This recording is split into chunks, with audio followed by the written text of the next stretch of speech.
but to show Gladius, because sometimes it doesn't show, but when you first get it, it'll show it. But in my case, it doesn't show it.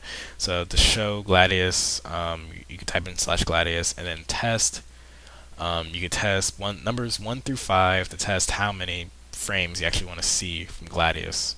So, for example, if you're doing 2v2 and you just want to test for 2v2, you can type in just /Gladius test 2.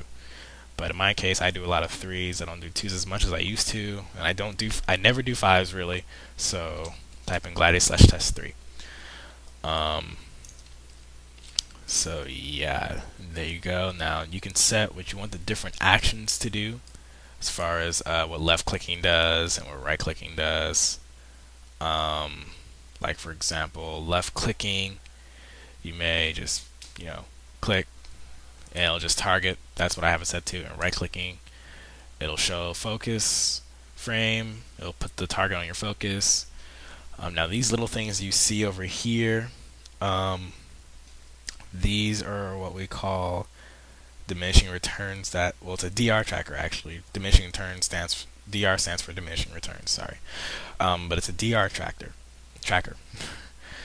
What it does, it tracks the diminishing returns on whatever target you use. Say for well, in this case, picture of a psychic scream, use that. Well, it's going to show diminishing returns here, and it can show more than one. I think the limit is probably 5. I never really see it get that high. I rarely see it get past 3 or 2. So it really depends on what your arena comp is and stuff like that. But usually, you probably only see up to 5, and it'll show your diminishing returns here. Now, diminishing returns meaning like, say I'm playing my Warlock and I cast Fear on someone. It's going to fear them for the first 10 seconds the first time. Then I cast Fear on them again after it's over. It's going to fear them for 7 seconds now, because that's diminishing returns, because there's a certain time limit of how much CC you can apply to somebody. They do that so that way you can't put somebody in infinite fear lock. I mean, that'd be pretty overpowered. So do that, and then after that 7-second fear, you try to fear them again right after the fear is over. You'll fear them for 3 seconds, and then you try to fear them again. It'll just say immune. You will not be able to fear them again because diminishing returns will cap out, and you won't be able to do anything for a certain amount of time. And Gladius shows you how much longer that time has. So it's pretty easy to follow. Everything else, they have trinket icons, so you can see when the trinkets are up or when the trinkets are down. Like, for example, let me see if it shows it. Yeah, I just pop my trinket, so it'll show, the trinket is down. It'll actually show the little fade time here, show when it can be up. So that's useful. Say like you're playing against a healer DPS comp, and the healer has a trinket down after a CC. Well, on my shaman, what I tend to do, I tend to hex them when their trinket's down, and they're eating a full 10-second hex. So that's 10 seconds that they're out of the fight while their DPS has no heals. So you take advantage of that. Stuff like that. That's what Gladius is really, really good at. Now the focus frame, I want to talk about that. The focus frame, what that does, it's basically like targeting somebody else without actually targeting them. And I mean, for example, I could target my Corehound pup right here, but the focus frame still shows me. So this is useful for very useful for say you're fighting maybe some kind of healer DPS comp, and they have a paladin or casting Flash of Light. And a good example is say you're enhancement shaman or Ellie, whatever, some kind of shaman, and you're trying to focus on the target you're on right now, but then you see on your focus screen that they're casting Flash of Light, and their DPS partner is really low, and if they get that heal, they won't die, and you want to get the kill shot. So you won't have to switch targets because you don't want to do that. That might be too slow, or you might just miss it by a little bit. You don't want to do that, so you can keep the same target, and you can bind something to a focus macro, or focus key is what I use. Within the WoW default settings, I usually use Alt for my focus keys. So, like, say they're casting Flash of Light and I'm trying to kill their DPS. You just press Alt and then your Windshear key binding if you're a shaman, or your Alt counter spell keep binding if you're a mage, something like that, or you can just do a focus macro. It could be one of those. Either one can work. But then you'll see that it'll say interrupted or the cast is interrupted. Some people try to fake cast the focus keybind focus interrupts. Not many people do try to fake cast it because they don't expect it because they're not being targeted and they just don't expect it coming. But some people do. Not much you can really do about that as far as predicting it, because if they get the heal off, you just miss a kill shot.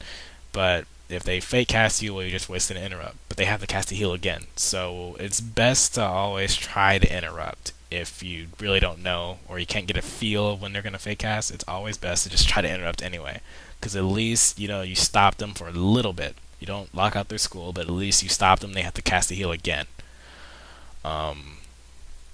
But yeah, so that's the focus frame for you. It's a really, really nice, helpful tool. It's really, really good in arena. I don't know if raiders use it. I don't really use it personally when I do raiding, but I don't raid that much, so go figure. You can also lock and unlock the frame and whatever. It depends on the name, the UI the UI frame mod you have, but I use default. So yeah, I'm just gonna clear that. Okay, and that's it for those add-ons. Now I'm going to go to a training dummy and show you what it should look like in combat. Actually, I don't have to. I can just go right here. Scroll areas. This is me scrolling battle text. To open it, you can just type /MSBT. There's a lot of scroll areas you can configure by just clicking on them. You can also disable scroll areas. I have these up here because they're disabled, so they're not actually showing anything. You can do a little preview to see what your preview changes do, like that. Do things like that. So it's pretty easy to configure. I have my incoming stuff, such as my heals, how much damage I'm taking, what am I resisting, what am I blocking, stuff like that. I have it all over here. My notifications such as when I get a new buff, when something procs, stuff in general like that. You can configure specific things with it, but in general, that's where I have everything. Now, as far as where you want the damage text to actually come from, some people have their damage text come from, say, me scrolling battle text itself. In general, you never really want that. I mean, it can work, but personally, I don't do that because it's better to have the actual damage come from their nameplates or from the actual person you're targeting and hitting yourself.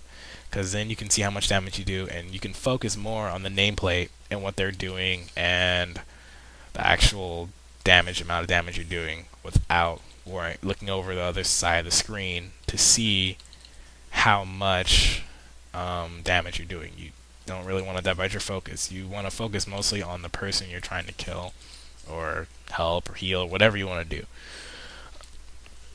But yeah, this is where I usually have it. Now, one last add-on to talk about is OmniCC. OmniCC is a really, really good add-on. It's really good cooldown count. It's literally a cooldown count for everything. So, for example, it'll show it on just about anything you use. It pretty much latches itself onto it, so you don't really got to configure anything, really. I never really had to configure anything. So, for example, when I use Thunderclap, it'll show a cooldown, and you'll see the cooldown. Well, let me try it again because the tooltip blocked it. But you can see a cooldown right there. 6, 5, 4, 3, 2, 1. It'll say the numbers in seconds, or you can change different ways you want to display it. But that is what it will say. It will say that for every skill. It also does that on other add-ons like Gladius. It'll say probably 2 minutes on a trinket or something, or just plain old buffs. As far as what you're doing is damage, like if you look up here on the target, you can see how it has numbers. Without this add-on, it'll just show the little what looks like a little clock and a little yellow symbol, I believe. But in general, OmniCC is really nice, so you can see the exact time of when something's up or down. So maybe if you're doing arena or you're doing PGs, you want to know the exact time of when something's up or when something's down. This OmniCC is the add-on for you. It's lightweight, doesn't do much performance-wise. It's pretty easy to get. You don't really have to configure anything. It just latches itself onto the add-on it's compatible with, and you're good to go. And that is it really for this part of my PvP guide of gear and user interface. Nothing much else here. I will try to make more class specific videos. I won't do every class. Probably I'll do my warrior, shaman of all specs, and my warlock for the specs that are viable. I don't have that much time to do all classes. I haven't played every class at level 80, but I can tell you what you can do against certain classes. I know how to play against them. I do know how some classes play. Like, for example, I do a lot of arenas with Holy Pallies, a lot of arenas with Wrestle Druids. So I know exactly what they should be doing, or what they have an idea of what they should be doing. So I could give you hints about that. But I won't be doing every class. Now, this guide isn't really made for advanced players. It's made for people that are just, starting out and trying to get into PvP more. So that's really what it's for. Some intermediate players can use it to, to improve certain things. But I will try to have BGs in my next videos. I will try to have a few arena clips, because I don't have many arena partners anymore. It's at the end of the season, and a lot of people are just quitting. So this guy's team, they quit, so I don't have a lot of arena footage or stuff to get my footage from. But I will get BGs. I know I'll get that. So expect to see that, and I will talk about that, what to do during a BG, how to do certain BGs. I'll give a few video guides on BGs. And that about does it for this guide. There are more videos on the way, so this is my first video, so let me know what you guys think, and good luck to you.